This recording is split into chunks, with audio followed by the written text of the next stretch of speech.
প্রিয় ছাত্রছাত্রীরা, আশা করি তোমরা সকলে ভালো আছো। আগের ক্লাসে আমরা চতুর্থ শ্রেণীর পড়া যত পর্যন্ত আলোচনা করেছিলাম, আজ তারপর থেকে আলোচনা শুরু করব। যদি তোমরা আগের ক্লাস না দেখে থাকো, তাহলে ভিডিও ডেসক্রিপশনে আগের ক্লাসের লিংক দেওয়া আছে, সেটা দেখে নিও। তাহলে চলো আজকের ক্লাস শুরু করি। এবারে দেখো কি বলছে বলছে গল্প পড়ি ও উত্তর খোঁজার চেষ্টা করি। এর মানে কি? এর মানে হলো এখানে কতগুলো দেখো গল্পের আকারে অঙ্ক দিয়েছে, সেগুলোকে আমাদের পড়তে হবে এবং কোথাও যোগ কোথাও বিয়োগ করে আমাদের হিসাবটা বার করতে হবে। যেমন দেখো প্রথম অঙ্কটায় দিয়েছে আমাদের গ্রামের 2403টি মাটির বাড়ি এবং 789টি পাকা বাড়ি। আমাদের গ্রামের মাটির বাড়ি ও পাকা বাড়ি মিলিয়ে মোট কত বাড়ি আছে হিসাব করি। তো দেখো এখানে জায়গা নেই যোগ করার, এটা আমাদের যোগ করতে হবে। আমরা তাহলে একটা সাদা পাতায় যোগ করব, করে এখানে বসিয়ে দেবো। ঠিক আছে, দেখো 1 নম্বর একক দশক করে লেখো 2403টি মাটির বাড়ি আর 789টি পাকা বাড়ি। মোট বাড়ি বলেছে, তার মানে যোগ হবে। চলো যোগ করি। দেখো একক স্থান যোগ করো। 3 আর 9 যোগ করলে 12, 12 2 হাতে 1, দশক স্থানে পাঠিয়ে দাও। 8 আর 1 9, শতক স্থান যোগ করো। 4 আর 7 11, 1 হাতে 1, হাজার স্থানে পাঠিয়ে দাও। হাজার স্থানে 2 আছে, 2 আর 1 3। বোঝা যাচ্ছে? তাহলে আমাদের গ্রামের মাটির বাড়ি ও পাকা বাড়ি মিলিয়ে মোট কত বাড়ি আছে হিসাব করি। তাহলে মোট বাড়ি আছে 3192টি মোট বাড়ি আছে। বোঝা গেল? একইভাবে 2 নম্বরটা করি। দেখো বলছে কদমতলার তাঁতিপাড়ায় ফুটবল খেলা চলছে। খেলার শুরুতে 3607 জন দর্শক এসেছিল, কিন্তু বৃষ্টি শুরু হওয়ায় 1 ঘন্টা পরে কিছু দর্শক মাঠ ছেড়ে বাড়ি চলে গেল। এখনো 2729 জন দর্শক মাঠে বসে আছে। 1 ঘন্টা পরে কতজন দর্শক বাড়ি চলে গেল হিসাব করি। তাহলে দেখো 2 নম্বরটা কি করতে হবে বলো তো? বিয়োগ করতে হবে। দেখো 2 নম্বরে প্রথমে দর্শক ছিল 3607 জন, এখনো মাঠে দর্শক আছে 2729 জন। তাহলে কতজন বৃষ্টির সময় চলে গেল হিসাব করতে হবে। বিয়োগ দাও। দেখো ওপরে একক স্থানে 7 আছে, নিচে 9 আছে, বিয়োগ দেওয়া যায় না। তখন কি করতে হবে আমাদের? দেখো দশক স্থানে 0 আছে, তাহলে আমাদের কি করতে হবে? শতক স্থানের 6 কেটে 5 করে দাও আর দশক স্থানে 10 করে দাও। 0 আছে, 1 আর 0 10 হবে।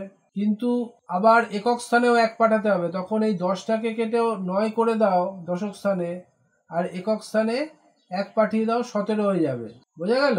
17 থেকে 9 গেলে এখন হবে 8। একক স্থান বিয়োগ করলে 8, আর দশক স্থান বিয়োগ করলে এখন 9 আছে ওপরে, নিচে আছে 2 7, আর শতক স্থানে আছে 5, তাহলে 3টাকে কেটে 2 করে দাও হাজার স্থানের, আর 5-এর আগে একটা 1 বসিয়ে দাও, 15 হয়ে যাবে এখন। তাহলে 15 থেকে 7 গেলে হবে 8। তাহলে দেখো বৃষ্টির সময় 878 জন দর্শক বাড়ি চলে গিয়েছিল।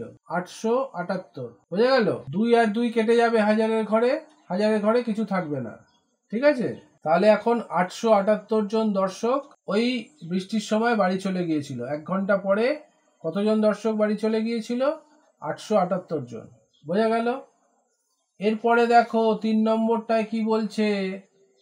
3 নম্বরটায় বলছে আমাদের পাড়ার গ্রন্থাগারের জন্য 1289টি ছোট গল্পের বই, 807টি উপন্যাস, 271টি কবিতার বই কেনা হবে। মোট কতগুলি বই কেনা হবে হিসাব করি। মোট বলেছে মানে আমাদের যোগ করতে হবে। তাহলে 3 নম্বরটা চলো যোগ করি। দেখো বলছে 1289টি ছোট গল্পের বই, 807টি উপন্যাস আর 271টি কবিতার বই। তলায় লিখে যোগ করো। একক স্থান যোগ করলে দেখো 7 আর 1 8, 8 আর 9 17, 17 7 হাতে 1, দশক স্থানে পাঠিয়ে দাও। 8 আর 7 15, 15 আর 1 16, 16 6 হাতে 1, শতক স্থানে পাঠিয়ে দাও। 8 আর 2 10, 10 আর 2 12, 12 আর 1 13, 13 3 হাতে 1, হাজার স্থানে পাঠিয়ে দাও, হাজার স্থানে 1 আর 1 যোগ করলে 2। তাহলে মোট কতগুলি বই কেনা হবে? 2367টি। 2367টি বই কেনা হবে। এগুলো তোমরা খাতায় করে এরকম লিখে দেবে, মোট কতগুলি বই কেনা হবে? মোট 2367টি বই কেনা হবে। 4 নম্বরটায় কি বলছে দেখো, বলছে এবারের বৈশাখী মেলায় 895 জন মহিলা, 1728 জন শিশু, 570 জন পুরুষ এসেছে। এই মেলায় এবারে মোট কতজন এসেছে? মোট বললেই আমরা যোগ করে দেব। তাহলে যোগ করো 4 নম্বরটা। দেখো 895 জন মহিলা, একক দশক লিখে নাও, একক দশক। 895 জন মহিলা, 1728 জন শিশু আর 570 জন পুরুষ যোগ হবে। যোগ করো, একক স্থান যোগ করো। 5 আর 8 13 3 হাতে 1 পাঠিয়ে দাও দশক স্থানে। 9 আর 1 10, 10 আর 2 12, 12 আর 7 19 এর 9 হাতে 1 পাঠিয়ে দাও শতকের ঘরে। 7 আর 5 12, 12 আর 8 20, 20 আর 1 21 এর 1 হাতে রইল 2, 2 পাঠিয়ে দাও হাজারের ঘরে। 2 আর 1 3, 3 হলো হাজারের ঘরে। তাহলে মোট বৈশাখী মেলায় এবারে মোট এসেছে 3193 জন। এবারে দেখো 5এরটা কি বলছে। 5এরটায় বলছে আমার মা আমার জন্য 120 টাকা দামের স্কুলের শার্ট, 175 টাকা দামের প্যান্ট কিনবে।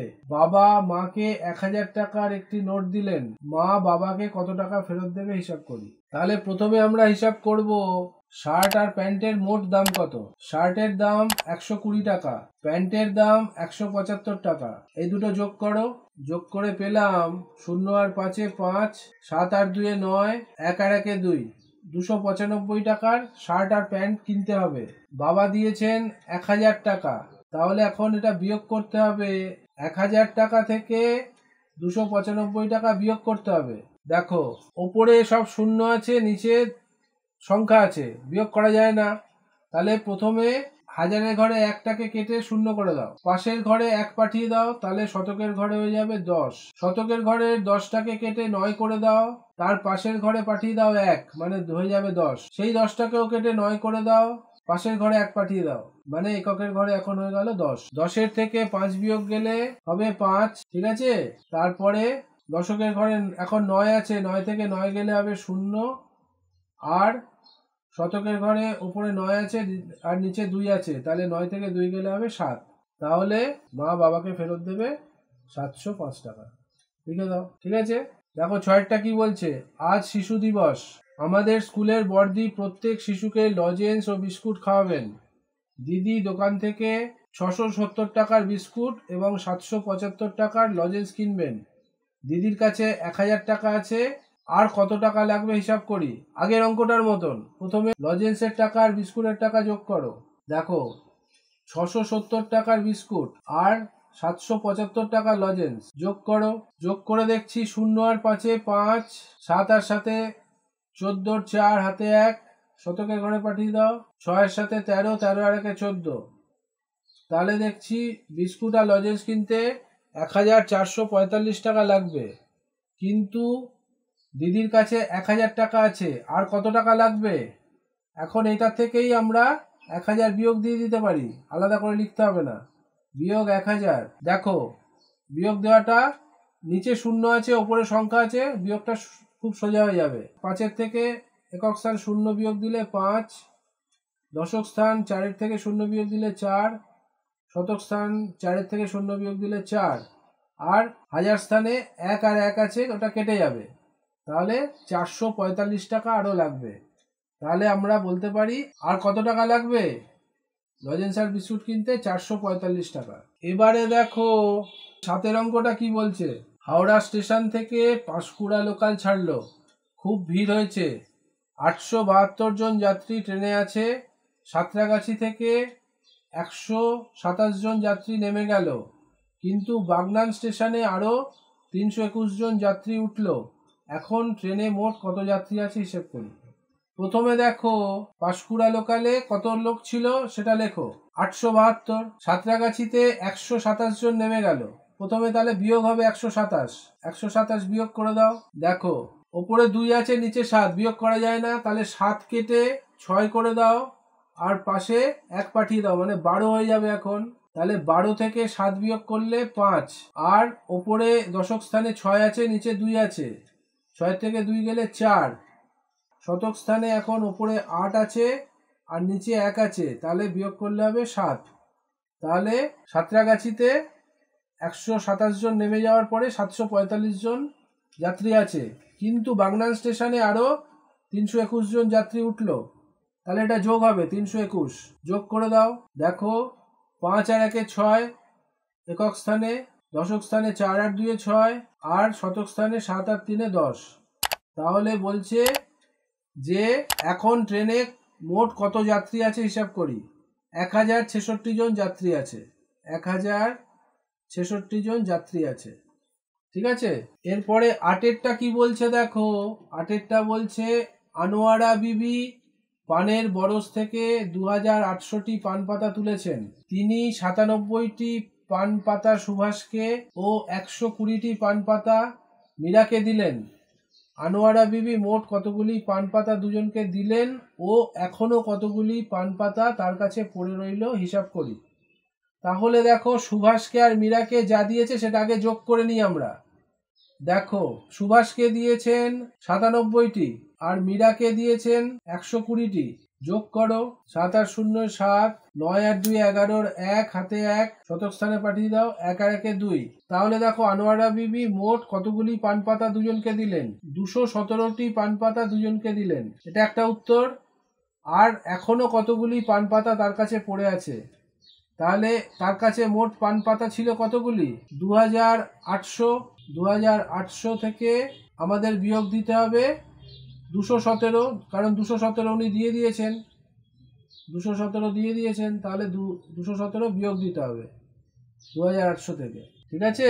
তাহলে দেখো ওপরে 0 আছে নিচে 7 আছে, হবে না, তখন শতকের ঘরের 8টাকে কেটে 7 করে দাও আর পরে একটা 1 পাঠিয়ে দাও দশকের ঘরে, তাহলে এখন 10 হয়ে যাবে, কিন্তু 10টাকে কেটে আবার 1 পাঠিয়ে দাও এককের ঘরে, এককের ঘরে এখন 10 হয়ে যাবে, আর এটা হয়ে যাবে 9, ঠিক আছে।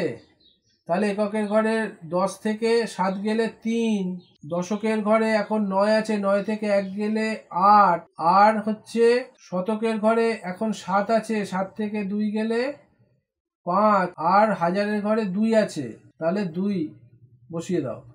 তাহলে তার কাছে এখন কতগুলি পান পাতা পড়ে রইল, আনোয়ারা বিবির কাছে 2583টি, 2583টি পান পাতা তার কাছে রইল। এগুলো তোমরা কথায় লিখে দেবে, এখানে আমি খালি সংখ্যাগুলো লিখে দিলাম, তোমরা কথায় লিখে দেবে যে এখনো 2583টি পান পাতা তার কাছে পড়ে রইল। বোঝা গেল? ভালো থেকো। আশা করি বুঝতে পেরেছো। কোনো সমস্যা থাকলে কমেন্ট সেকশনে গিয়ে কমেন্ট করবে, বন্ধুদের সঙ্গে শেয়ার করবে, তাতে তোমরা যেমন শিখলে বন্ধুরাও শিখতে পারবে। লাইক করো যদি ভালো লাগে, আর এই সিরিজের পরবর্তী ভিডিও সবার আগে পাওয়ার জন্য চ্যানেলটা সাবস্ক্রাইব করে দিও। সবাই ভালো থেকো, সুস্থ থেকো, টাটা।